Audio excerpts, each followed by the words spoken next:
Hello, my friends. I have six big stories for today. So the first story is Russia is being hit in multiple places simultaneously by the Ukrainians. Here's Igor Shushko, a building under construction, is under fire. It's on fire after an explosion in Voronezh. Now, Voronezh is nowhere near the Ukrainian border, and it's just kind of things just keep getting destroyed.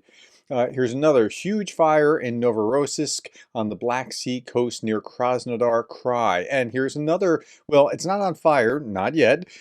Satellite images show, however, that Russian forces are constructing new defenses in the sea to protect the Crimean Bridge. They know that it's a target. They know it's a matter of time. They're doing their level best to protect the bridge, and I don't know that they're going to be successful in the long term. Okay, Ukrainian Air Force commander shows Ukrainian pilots the work in the Kursk region. So we're turning our attention to big story number two. What's going on in Kursk? After the Russian authorities announced the evacuation of civilians from the border areas, the enemy actively occupies civilian objects in populated areas for defensive operations. Now that only makes sense. But when you do that, when you hide in a house, that means that that house is legitimate target to be bombed. So we see everything, we know everything. Our precision bombs will reach you everywhere, they say. Okay. More Russian fascists surrender to the Ukrainian forces in the massive ground invasion of Russia. Soon, Ukraine will occupy something like 2,000 square kilometers of Russian territory in Kursk region. Ukrainian forces are still trying to find that mythical red line the West told us about.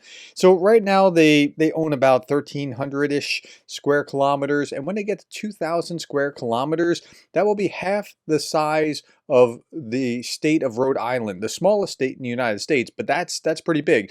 At this point, they already own land that's larger than the city of Los Angeles in the United States. So, okay, they're moving on. Meanwhile, Anton Gershchenko, Ukrainian defenders from the 22nd Separate Mechanized Brigade have taken a new group of Russians into captivity.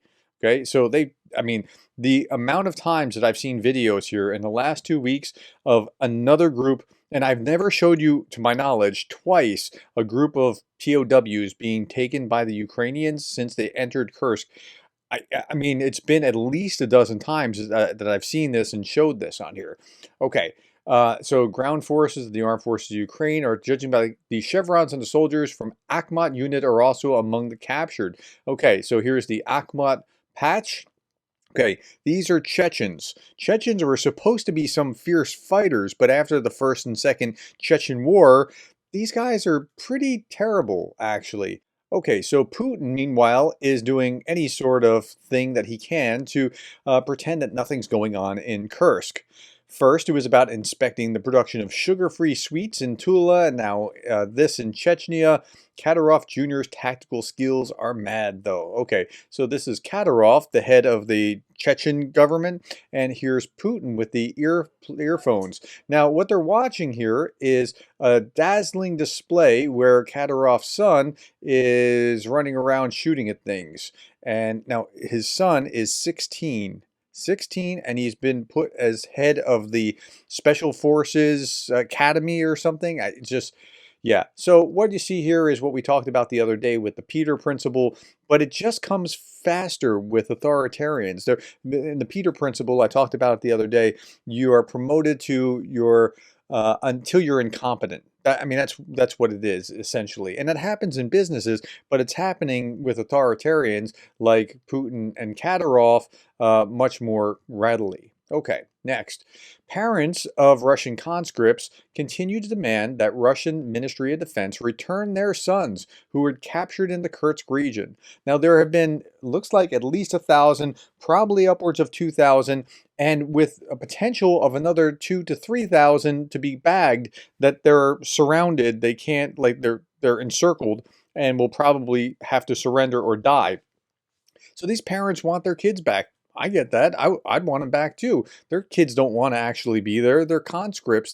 They don't have a choice of being there. So that's putting political pressure on Putin, and that's really what's happening here in Kursk. Meanwhile, Maria Avdieva said this: Just witnessed how Russian POWs are treated, and it's a world apart from what Ukrainians go through in Russian captivity. Prisoners from Kursk are split into groups: conscripts, contracts, newcomers. They're fed 3 times a day, taken to the bathhouse, given time for walks. Red Cross has notified their families. One POW shared a story on August 8th. He and 27 others surrendered. One guy didn't even have a weapon. They had 24 conscripts and 4 commanders, including some from Akhmat. The Akhmat guys just kind of fled. A few were killed, and the rest all fled. He never expected this kind of treatment. They were told that they would face torture and humiliation in Ukraine.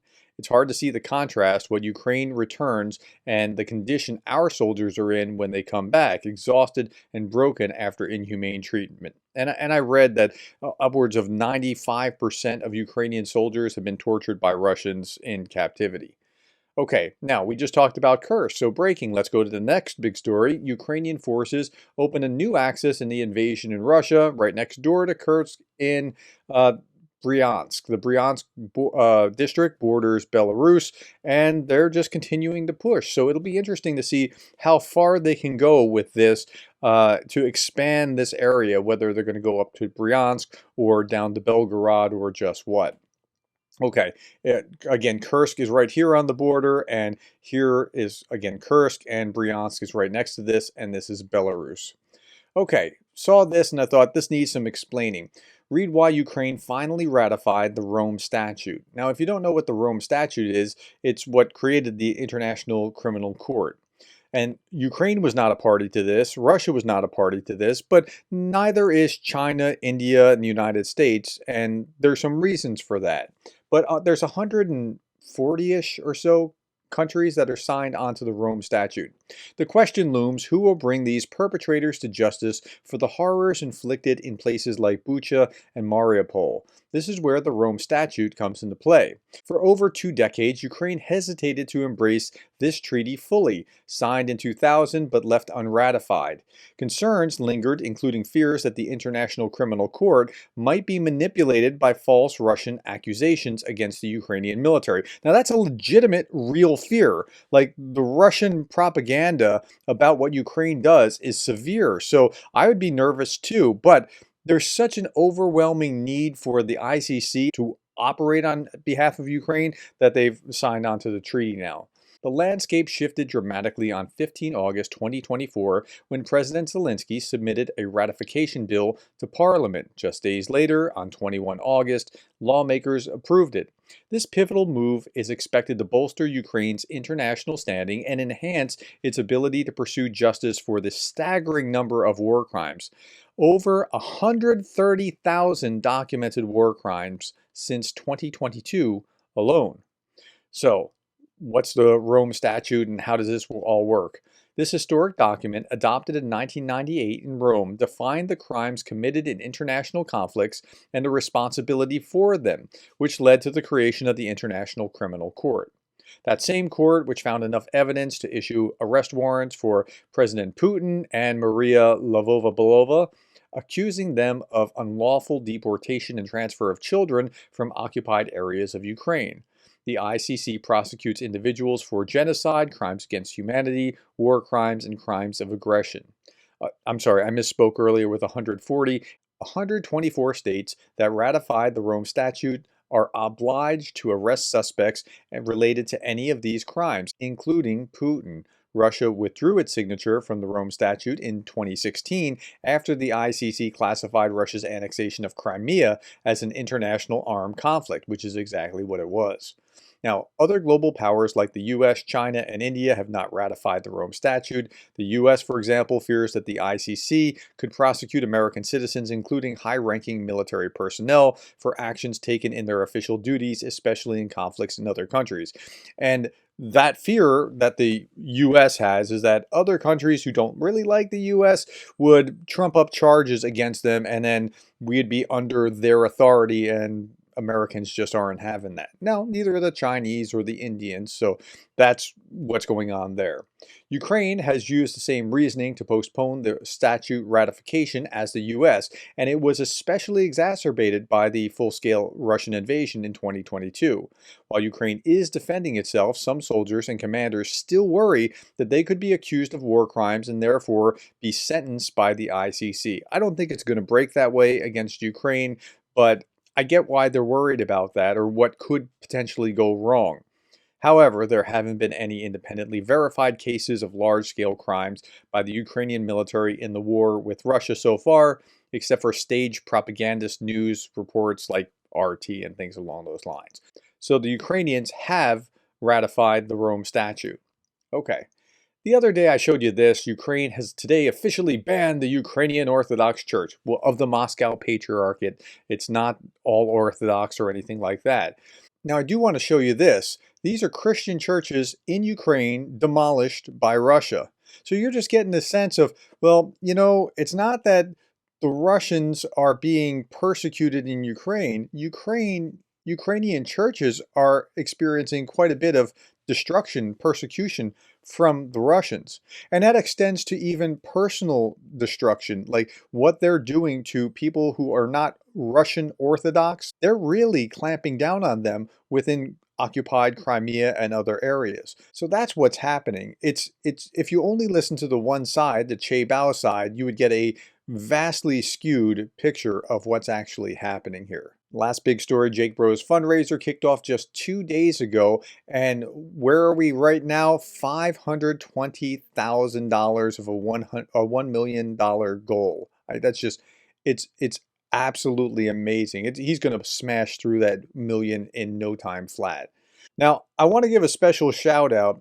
I was at a faculty meeting today and one of the deans came up to me and said, "Hey, by the way, I was on vacation in Hendersonville, North Carolina, and someone recognized my shirt. I was wearing a school shirt, and he said, 'Hey, do you know Darren Gerdes?' I said, 'Yeah,' and said, 'Well, I love his YouTube channel. You have to tell him that.'" I don't even know that I know whose name it is, but thanks to my viewer in Hendersonville, North Carolina, we appreciate it. And I don't want to just thank him, but I want to thank all of you who are watching this, wherever you're from. Thank you for caring enough to watch this. I know I'm not everyone's cup of tea, but you endure the time with me in order to get the information because you care about Ukraine, and that's awesome. Thank you for the likes, the subscribes, the shares, and thank you for being the kind of person that cares about Ukraine.